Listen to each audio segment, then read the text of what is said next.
ప్రార్థన అయిపోయిన వెంటనే మనం పాటలు ఆరంభిస్తాం. ఆ లోపల వారు బట్టలు మార్చుకొని వస్తారు. తర్వాత దేవుని వాక్యాన్ని వింటాం. సర్వ సృష్టికి ఆది సంబుద్ధమైన త్రియేక దేవ, నిన్న నేడు నిరంతరం యుగాయుగంలో ఒకే రీతిగా ఉన్న మార్చుతున్నటువంటి వాడ, సమస్త మానవాళిని నిర్మించి రక్షించుట కొరకై ఈ లోకానికి అందించిన రక్షకుడైన యేసుక్రీస్తు ప్రభువారి ఘనమైన శ్రేష్టమైన నామమున మీ ప్రయస్త రక్త ప్రోక్షణ కిందికి వస్తున్న దయతో కడిగి పవిత్రపరచండి.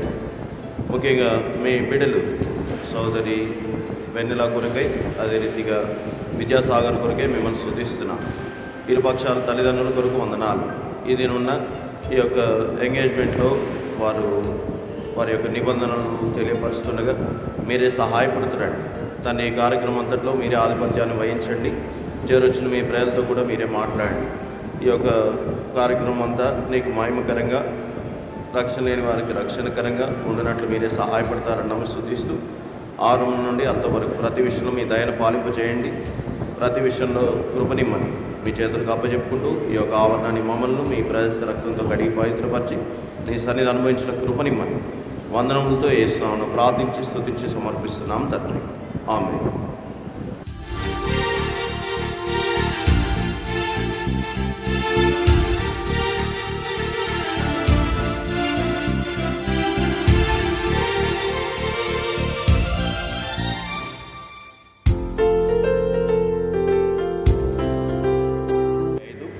మరొక పుస్తకం అయితే 173 స్తుతియు మహిమ ఘనత నీకే అనే పాటను పాడతాం. స్తుతియు మహిమ ఘనత నీకే యుగ యుగముల వరకు, ఎంతో నమ్మదగిన దేవా, ఎంతో నమ్మదగిన దేవా, మా దేవుడవై మాకిచ్చితివి ఎంతో గొప్ప శుభదినము. మా దేవుడవై మాకిచ్చితివి ఎంతో గొప్ప శుభదినము. మేమందరము ఉత్సాహించి సంతోషించెదము. మేమందరము ఉత్సాహించి సంతోషించెదము. కొనియాడెదము మరువబడని మేలుల చేసెనని. కొనియాడెదము మరువబడని మేలుల చేసెనని. స్తుతియు మహిమ ఘనత నీకే యుగ యుగముల వరకు, ఎంతో నమ్మదగిన దేవా, ఎంతో నమ్మదగిన దేవా, నీవొక్కడవే గొప్ప దేవుడవు, ఘన కార్యములు చేయుదువు. నీవొక్కడవే గొప్ప దేవుడవు, ఘన కార్యములు చేయుదువు. నీదు కృపయే నిరంతరము నిలచియుండునుగా. నీదు కృపయే నిరంతరము నిలచియుండునుగా. నిన్ను మేము ఆనందముతో ఆరాధించెదము.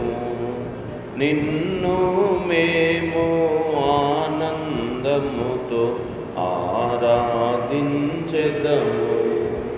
స్తుతియు మహిమ ఘనత నీకే యుగ యుగముల వరకు, ఎంతో నమ్మదగిన దేవా, ఎంతో నమ్మదగిన దేవా. నూతనముగా దినము నిలచు నీదు వాత్సల్యత మాపై.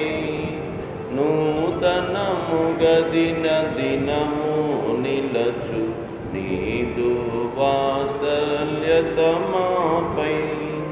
ఖ్యాతిగా నిలచే నీ నామమును కీర్తించెదమెప్పుడు. ఖ్యాతిగా నిలచే నీ నామమును కీర్తించెదమెప్పుడు. ప్రీతితో మా స్తుతులర్పించెదము దాక్షిణ్య ప్రభువా. ప్రీతితో మా స్తుతులర్పించెదము దాక్షిణ్య ప్రభువా. స్తుతియు మహిమ ఘనత నీకే యుగ యుగముల వరకు. ఎంతో నమ్మదగిన దేవా, ఎంతో నమ్మదగిన దేవా, నీవే మాకు పరమ ప్రభుడవై నీ చిత్తము నెరవేర్చితివి. నీవే మాకు పరమ ప్రభుడవై నీ చిత్తము నెరవేర్చితివి. జీవము నీచి నడిపించితివి నీ ఆత్మ ద్వారా. జీవము నీచి నడిపించితివి నీ ఆత్మ ద్వారా. నడిపించెదవు సమభూమి గల ప్రదేశములో నన్ను. నడిపించెదవు సమభూమి గల ప్రదేశములో నన్ను. స్తుతియు మహిమ ఘనత నీకే యుగ యుగముల వరకు.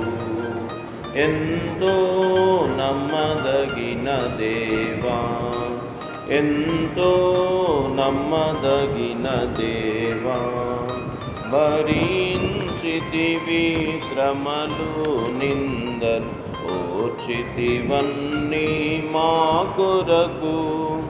భరించితివి శ్రమలు నిందలు ఓర్చితివన్నీ మా కొరకు. మరణము గెల్చి ఓడించితివి సాతాను బలమున్. మరణము గెల్చి ఓడించితివి సాతాను బలమున్. పరము నుండి మాకై వచ్చే ప్రభు యేసు జయము. పరము నుండి మాకై వచ్చే ప్రభు యేసు జయము. స్తుతియు మహిమ ఘనత నీకే యుగ యుగముల వరకు. ఎంతో నమ్మదగిన దేవా, ఎంతో నమ్మదగిన దేవా. పాట సంఖ్య 173, మరొక పుస్తకం అయితే 171. అసమానుండగు ఓ క్రీస్తు అద్వితీయుండగు దేవ అనే పాటను పాడతాం.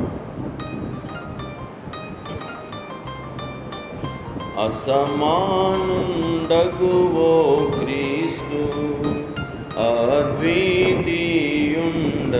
దేవా.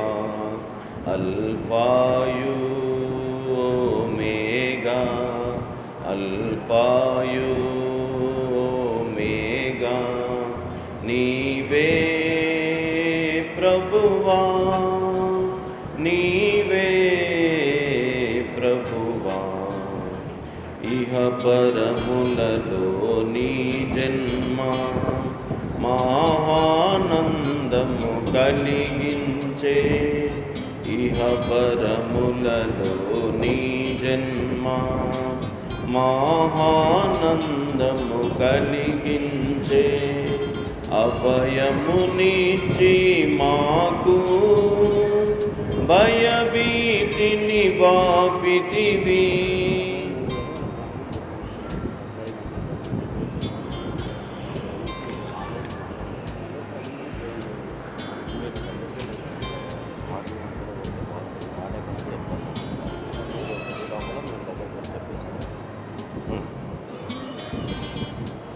అభయమునిచ్చి మాకు భయభీతిని బాపితివి, భయభీతిని బాపితివి.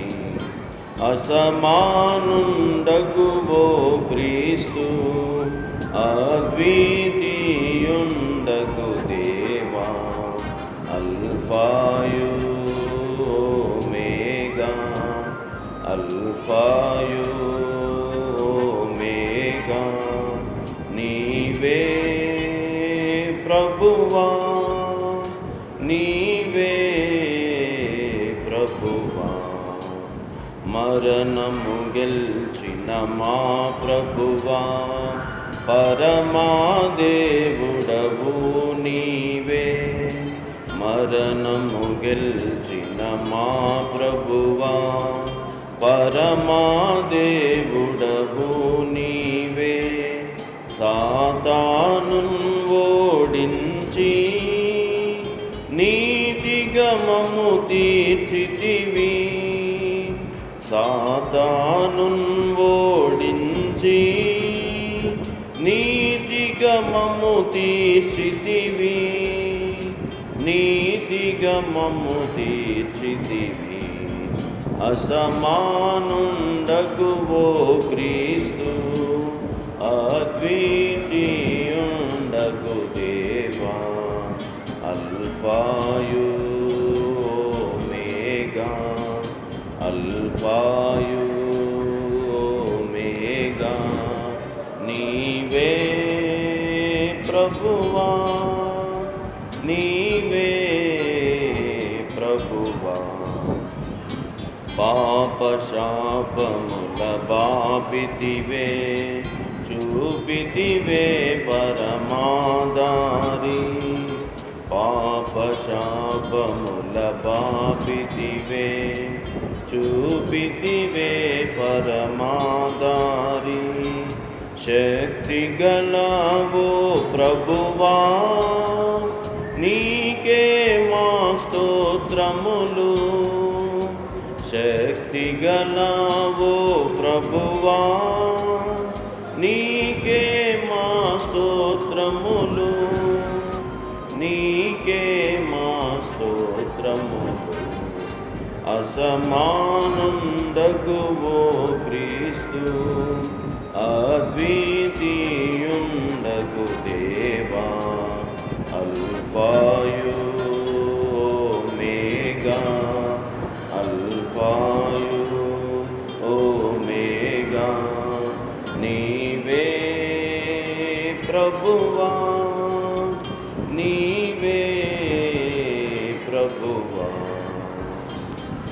విశ్వమంతటా ఓ దేవా, శాశ్వతమైనది నీ ప్రేమ.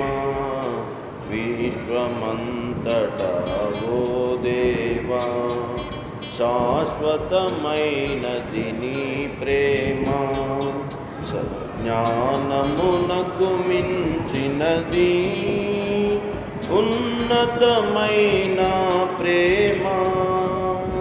జ్ఞానమునకు మించినది ఉన్నతమైన ప్రేమ, ఉన్నతమైన ప్రేమ.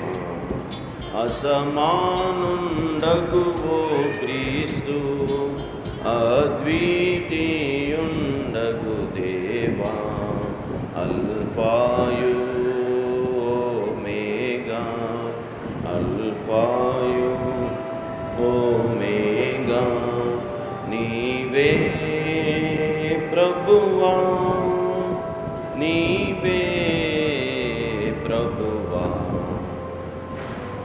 మరొక పాట పాడతాం. పాట సంఖ్య 415, మరొక పుస్తకం అయితే 412. నీ జీవితంలో గమ్యం ఏదో ఒకసారి యోచించవు. నీ జీవితంలో గమ్యం ఏదో ఒకసారి యోచించవా.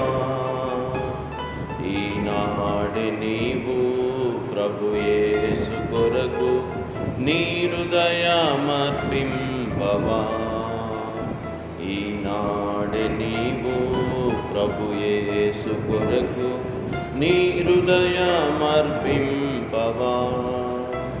నీ తల్లి గర్భమునా నుండినప్పుడే నిన్ను చూచే ప్రభు కన్నులు. నీ తల్లి గర్భమునా నుండినప్పుడే నిన్ను చూచే ప్రభు కన్నులు. యోచించినావా ఏ రీతి నిన్ను నిర్మించే తన చేతులు. యోచించినావా ఏ రీతి నిన్ను నిర్మించే తన చేతులు. నీ జీవితంలో గమ్యంబు ఏదో ఒకసారి యోచించవా. ఈనాడే నీవు ప్రభు యేసు కొరకు నీ హృదయమర్పింపవా.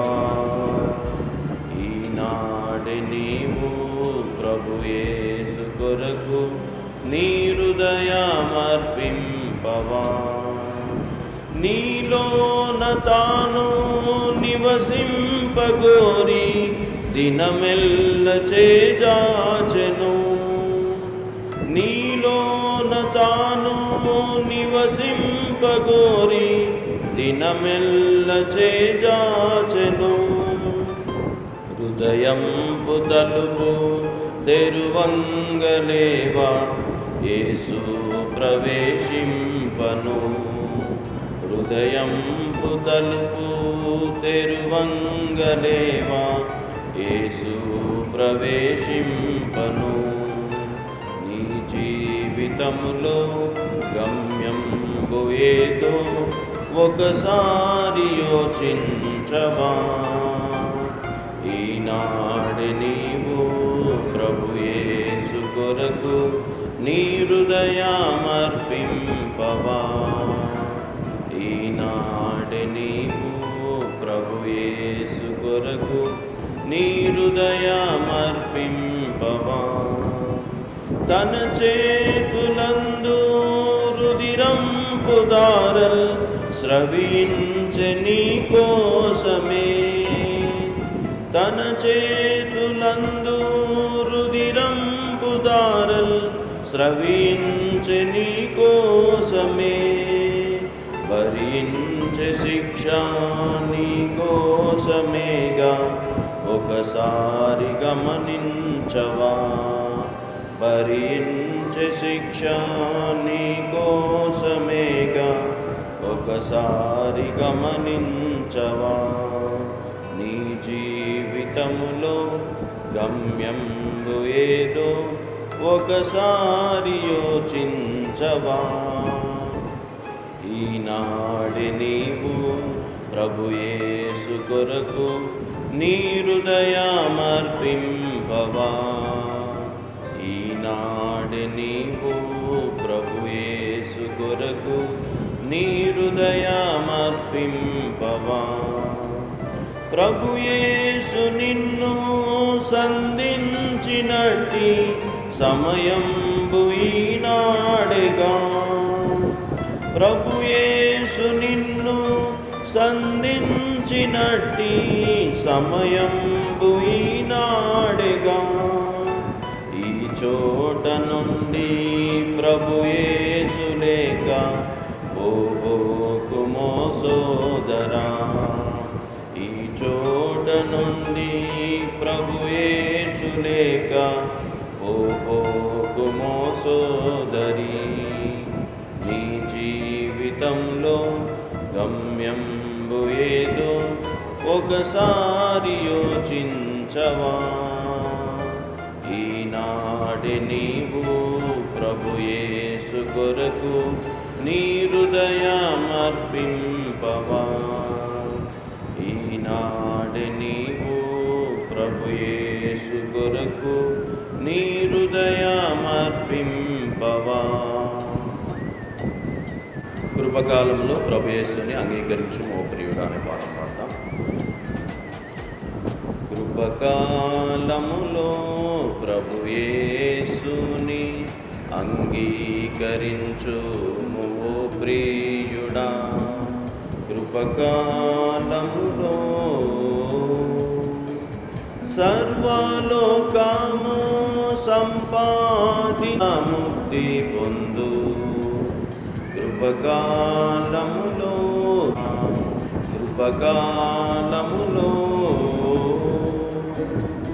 ధర్మ కర్మాసం భక్తి వేషాలు ధరించుకున్న పరలోకము చేరవు.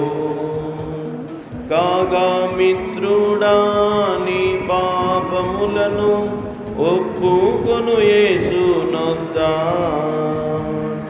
మహాప్రభుని చరణము చేయుడా, కృపకాలములో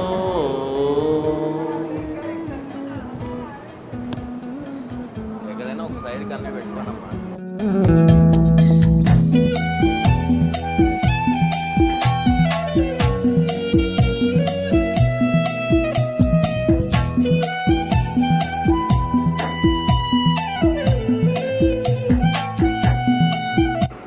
దయచేసి గమనించండి, కొన్ని నిమిషాలు దేవుని వాక్యాన్ని వింటాం. కాబట్టి ఎవరు కూడా ఈ సమయంలో మాట్లాడటం కానీ ఇటువంటి తినడం కానీ చేయకూడదు. మనం దేవుని సన్నిధిని గౌరవిస్తాం. కాబట్టి దయచేసి కొన్ని నిమిషాలు మీరు ఎంత సహకరిస్తే అంత మంచిది. ఈ ఎంగేజ్మెంట్ అనే దాని గురించి మనం చూస్తే, దేవుడు వివాహ వ్యవస్థను నిర్మించినాడు. ఈ వివాహ వ్యవస్థలో మొట్టమొదటి మెట్టే ఎంగేజ్మెంట్ అని చెప్పి మనం అంటాం. సో ఎంగేజ్మెంట్ ఇంకో మాటలో బెట్రోతల్ అని కూడా అంటారు. మన భాషలో చెప్పాలి అంటే నిశ్చితార్థం అని కూడా అంటాం, రైట్? సో ఇక్కడ ఈ ఎంగేజ్మెంట్ అంటే ఈ వివాహంలో మనం గమనిస్తే వివాహ వ్యవస్థలో 4 మెట్లు ఉంటాయి. దాంట్లో మొట్టమొదటిది ఈ యొక్క ఎంగేజ్మెంట్, రెండవ మెట్టు ప్రిపరేషన్ సిద్ధపాటు అంటాం, మూడవది కన్యాదానం అంటాం లేదా మ్యారేజ్ అంటాం, తర్వాత 4వది రిసెప్షన్ లేదా డిస్ప్లే లేదా మరలు పెండ్లి అని కూడా అంటాం. కాబట్టి వివాహ వ్యవస్థలో ఈ 4 మెట్లు ఉంటాయి. సో ఇప్పుడు ఈ వివాహంలో మొట్టమొదటి మెట్టులోనికి మనం ప్రవేశిస్తున్నాం. సోదరుడు విద్యాసాగర్ తర్వాత సోదరి వెన్నెల వారి యొక్క ఎంగేజ్మెంట్కి వచ్చిన మీ అందరికీ కూడా ప్రభు పేరిట హృదయపూర్వక వందనాలు తెలియపరుస్తున్నాం. కాబట్టి కొన్ని నిమిషాలు దేవుని వాక్యం ఎంగేజ్మెంట్ గురించి ఏం చెప్తుందో దయచేసి గమనించాల్సిందిగా ప్రభు పేరిట మనం చేస్తున్నాం. ఏ పిల్లలు మాట్లాడకూడదు. ఈ యొక్క ఎంగేజ్మెంట్ అంటే అర్థం ఏంటిది అని అంటే, ఇద్దరు వ్యక్తుల మధ్యలో జరిగే ఒడంబడిక అని కూడా అంటాం. అర్థమైందా?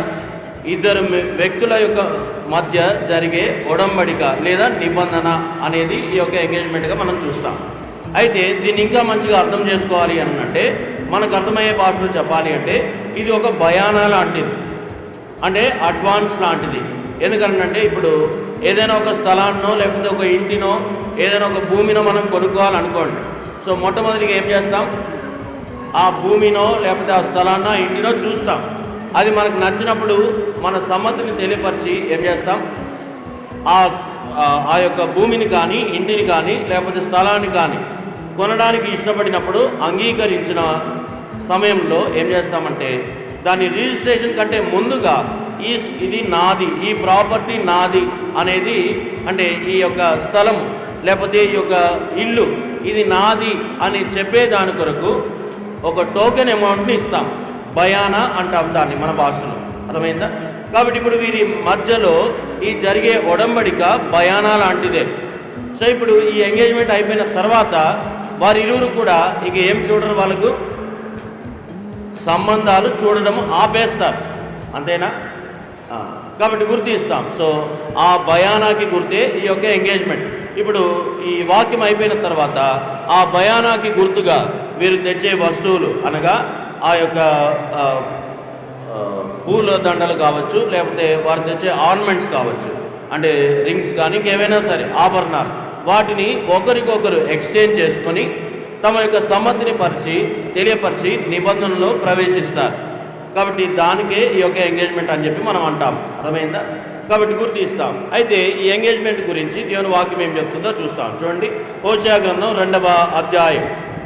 హోషేయ గ్రంథం 2వ అధ్యాయం. బైబిల్ ఉన్న వాళ్ళు బైబిల్ తెరిచి చూడడం మంచిది. హోషేయ గ్రంథం 2వ అధ్యాయం 19-20 వచనాలు చదువుతున్నాను, గమనించండి.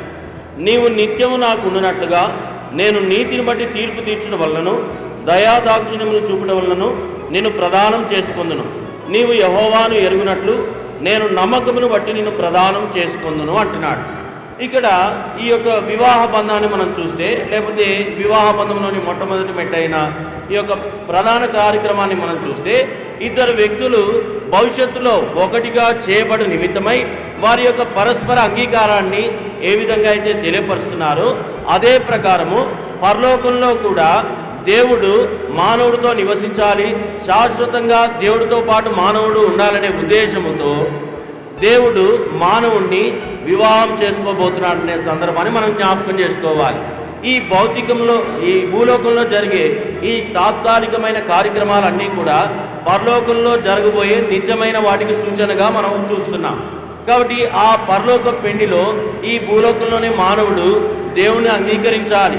ఆ పరలోకంలో జరగబోయే పెళ్లిలో మానవుడు పాలు పంపులు కలిగి ఉండాలి అంటే దేవుణ్ణి మొదటిగా అంగీకరించాలి, రెండవదిగా సిద్ధపాటు జీవితాన్ని కలిగి ఉండాలి.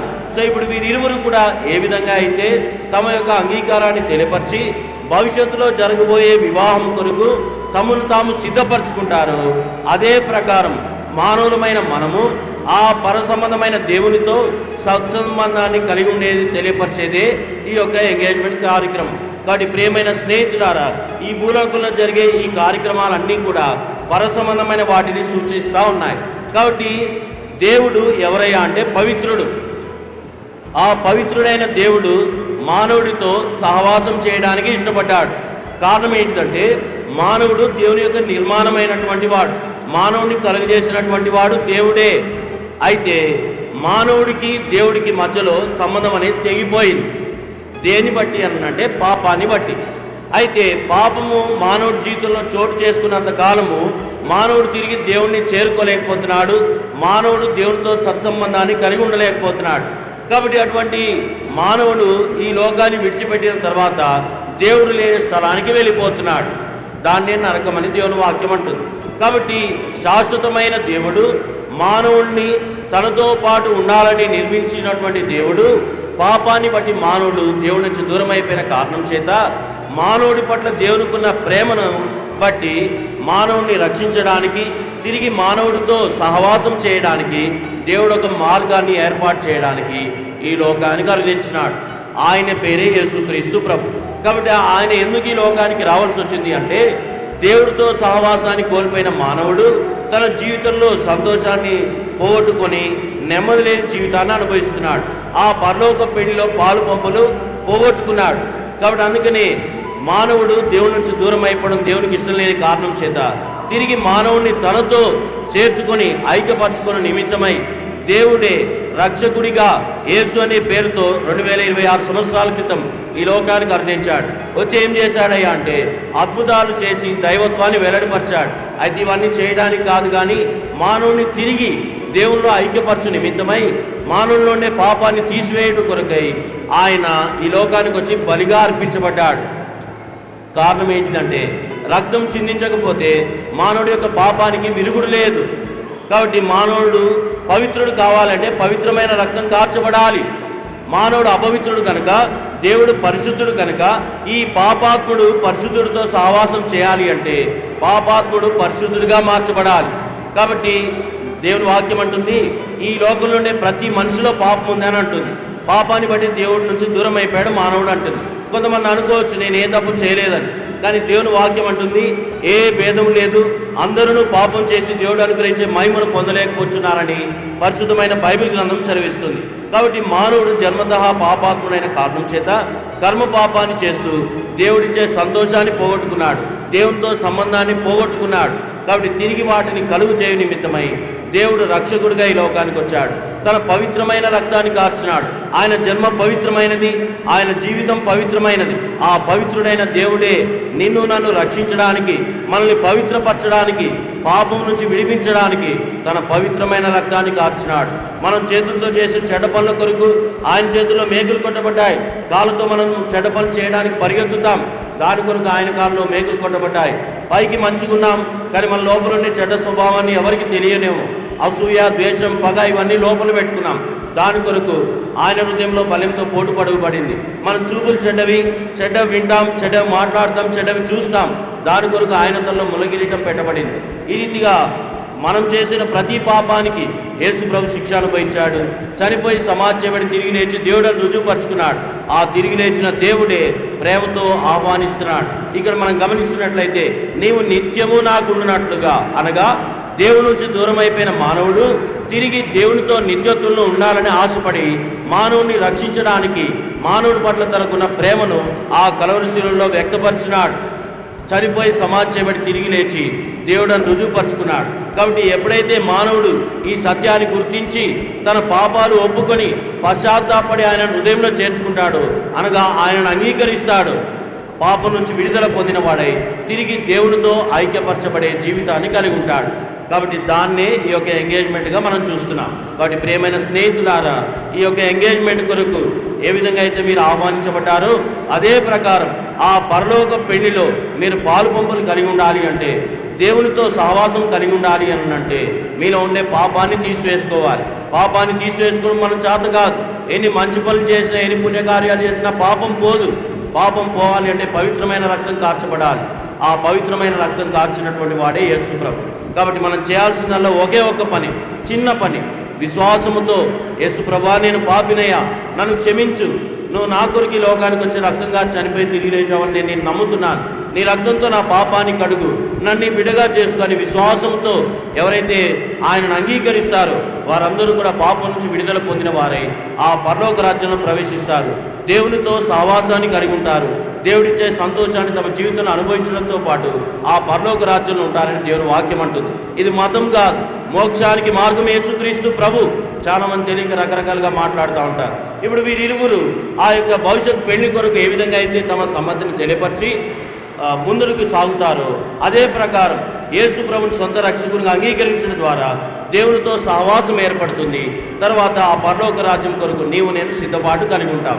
కాబట్టి ఈ యొక్క ఎంగేజ్మెంట్లో ఇప్పుడు వీరిద్దరు వారి సమ్మతిని తెలియపరిచే దానికి ముందుగా ఈ బంధం ఎట్లా ఉండాలి అంటున్నాడు అంటే, శాశ్వత కాలం వరకు నిలిచి ఉండేదిగా ఉండాలి.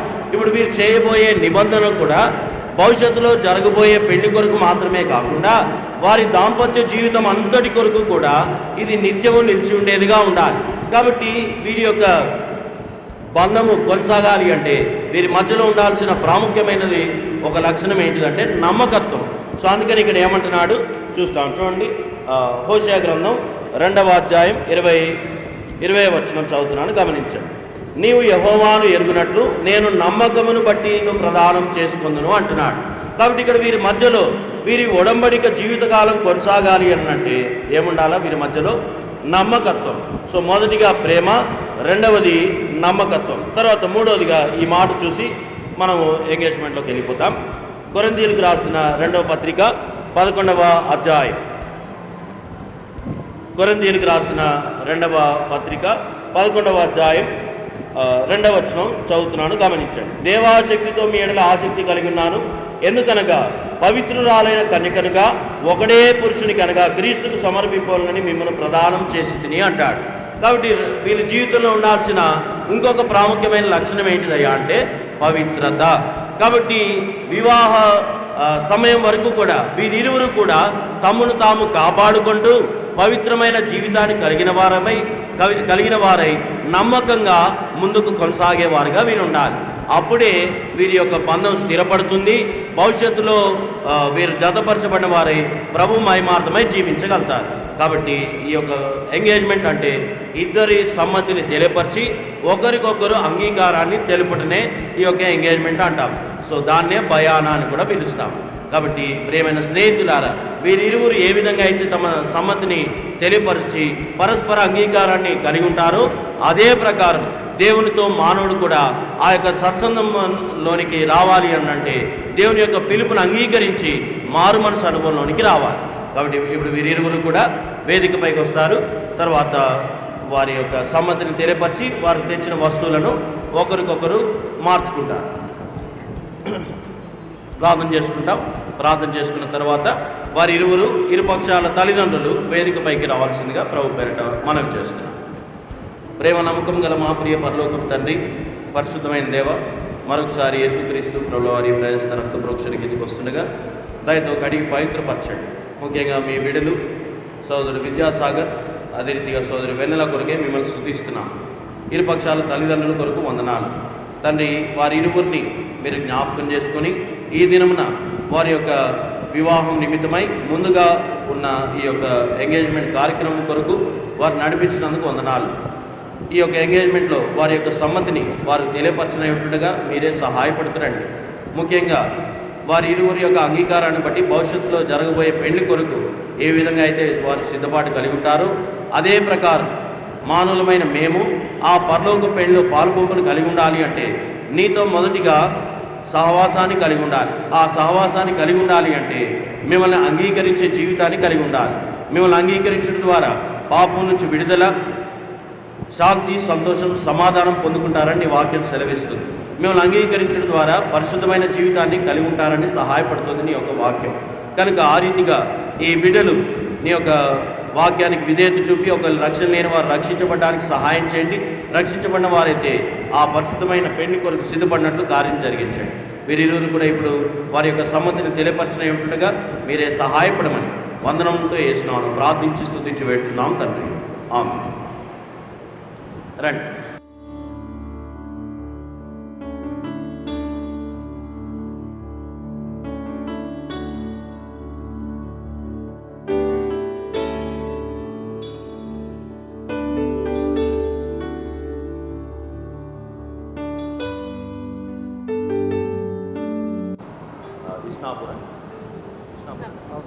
ఇస్నాపూర్ వాస్తవులైన చౌకన్పల్లి వాస్తవులైన సోదరుడు అర్జున్, సోదరి సత్యమ్మ గారి యొక్క కుమారుడు విద్యాసాగర్ తనను మీ విద్యాసాగర్ను వెన్నెల కొరకు ఎంగేజ్మెంట్ చేసుకోవడం మీకు ఇష్టమేనా? ఇష్టమే. అందరి సమక్షంలో తెలియపరుస్తున్నారు. మీకు ఇష్టమే కదా?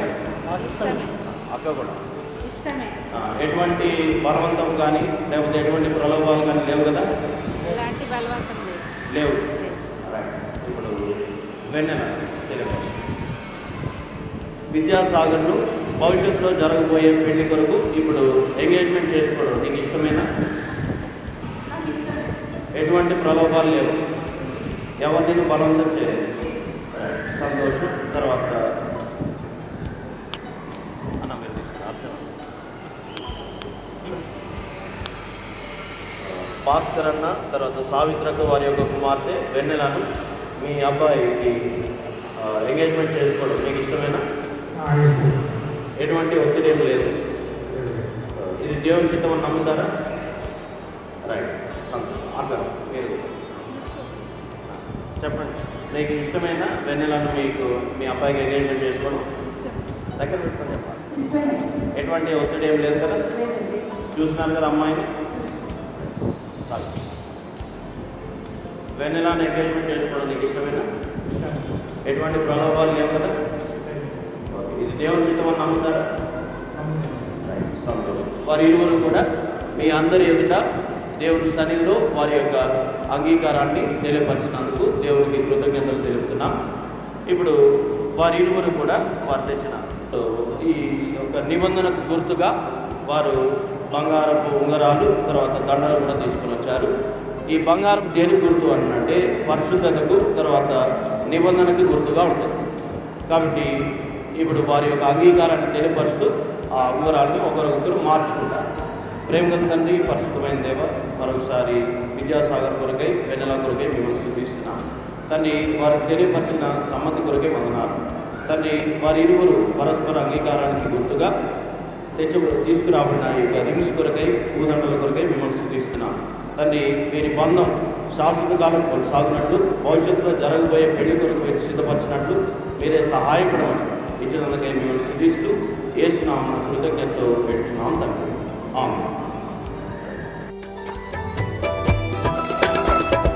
నా జీవితానికి ఒక అర్థమే ఉన్నాదని, నా కోసమే ఒక చిత్తమే ఉన్నాదని, నా జీవితానికి ఒక అర్థమే ఉన్నాదని, నా కోసమే ఒక చిత్తమే ఉన్నదని, దేవాని ప్రేమకు ప్రతిరూపమే వివాహమై, దేవాని ప్రేమకు ప్రతిరూపమే వివాహమై, ఇది తెలియక లోక ప్రేమను అది నిజముగా నేను తలిచాను, ఇది తెలియక లోక ప్రేమనే అది నిజముగా